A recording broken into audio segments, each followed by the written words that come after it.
The flames at a British airbase, the sudden surge of American aircraft toward the Gulf, and the long, uneasy shadow of Iran's regional posture. Tonight, we walk through a tense chapter that could reshuffle military lines, strain diplomatic channels, and unsettle millions who watch from the world's busiest shipping lanes. It began with smoke. A fire large enough to draw emergency crews and speculation was reported at a Royal Air Force facility that has long been used as a staging point for operations tied to Iran and the wider region. Details remain limited, and officials have been cautious. What is clear is the symbolism: an installation that hosts foreign military activity tied by logistics and command links to operations focused on Iran, suddenly compromised by an unexpected blaze. Whether the damage is primarily to infrastructure, to equipment, or simply to morale, the image of a base in flames will be interpreted through the prism of a region already on edge. At roughly the same time, American air power, a wide mix of fighters, tankers, surveillance planes, and support aircraft, has been moving into Gulf area theaters. This is not a single dramatic parade of jets appearing out of the horizon.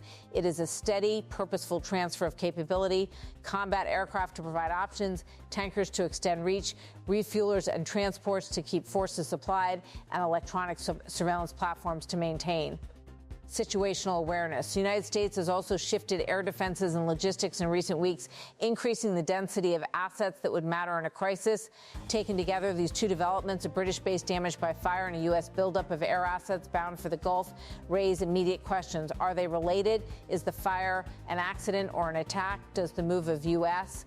aircraft signal a planned operation, deterrence, or precaution? And what will Iran, its proxies, and America's regional partners do next? We begin by unpacking the possible meanings. A base that supports operations connected to Iran is a forward node. It stores supplies, hosts personnel, and sometimes offers runway access for aircraft pushing into theater. Damage there complicates planning, reduces flexibility, and increases the logistical burden of any military option. Even as the blaze was contained, commanders and diplomats had to ask practical questions. Where else can missions be staged? Which routes must be altered? How will munitions and maintenance be redistributed? Those logistical ripples can alter both the timing and scale of any response. Meanwhile, the movement of air power into the Gulf is a deliberate, visible expression of national intent. Aircraft deployments do more than prepare for combat. They signal resolve to allies, project deterrence to adversaries, and create options for decision makers who prefer pressure without immediate confrontation. Air power allows for a range of missions: surveillance to monitor threats, air interdiction to protect sea lines of communication, strike capability to punish or disable targets, and presence operations that assure partners. But presence is a double-edged sword. For Tehran and its regional allies, the arrival of U.S. fighters, tankers, and airborne warning platforms is proof of pressure and potentially a provocation. For American partners, including Gulf states that host bases or access, these deployments are a reassurance that the United States remains ready to prevent a wider conflagration.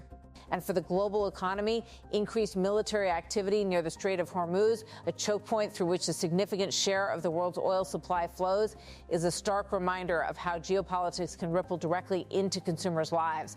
Context helps explain why these moves are happening now. Tensions with Iran have been elevated by multiple factors: wrangling over diplomatic negotiations, public unrest and the government's response to protesters, proxy confrontations across the region, and a string of maritime and cyber incidents that have raised the fever.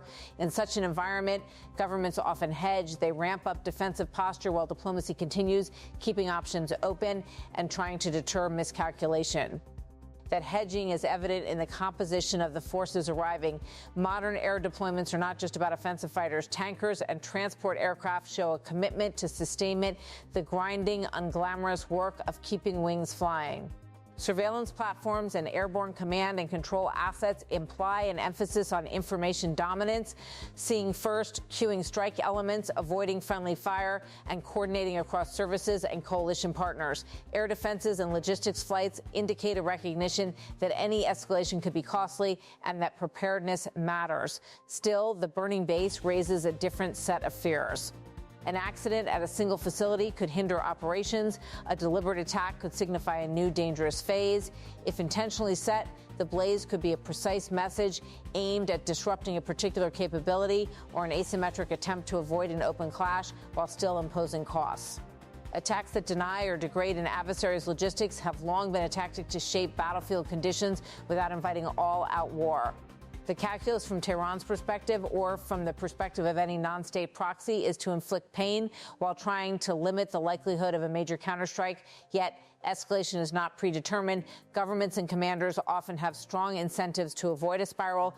Diplomacy, back channels, and third-party intermediaries can reduce misunderstandings. Military movements that appear aggressive can also be framed as purely defensive or reversible the moment tensions ease. Even as assets move in, senior officials typically emphasize restraint and the preference for de-escalation. Watchful silence from certain capitals or carefully worded statements emphasizing protection of shipping and personnel can buy time. For civilians, sailors, aircrew, expatriates, and local populations, the immediate impact is practical and human.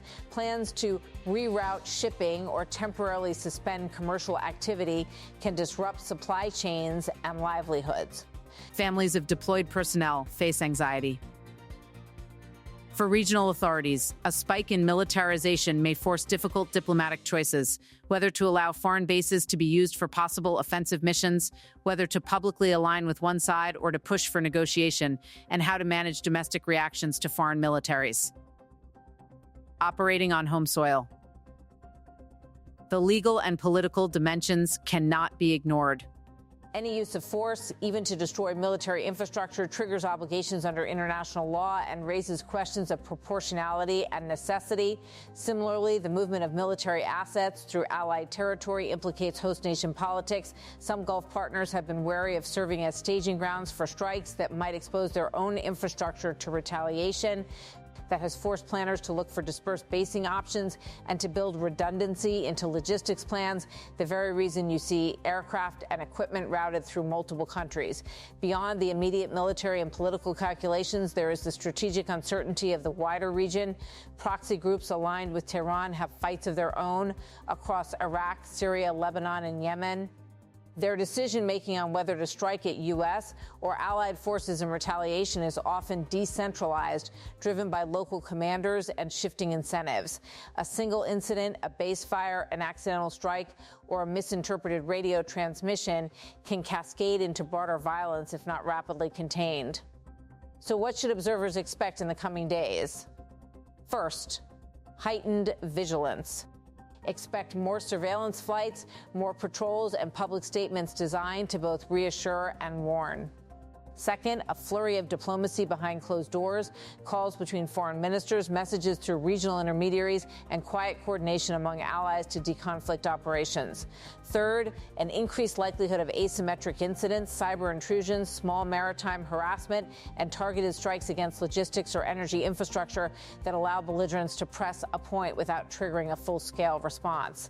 For journalists and analysts, the challenge will be to separate noise from signal. In a crisis, rumors proliferate, and unverified claims can inflame public opinion.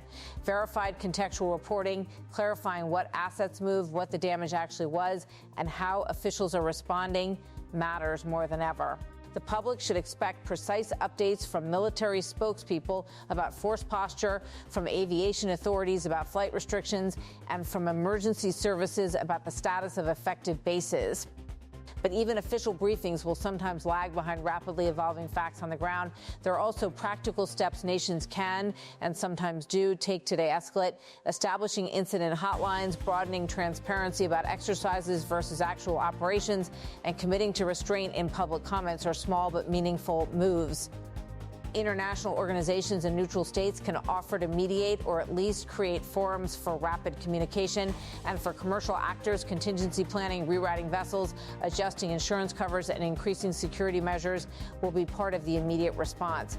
It is worth pausing on the long game. The Middle East has endured cycles of buildup and restraint for decades.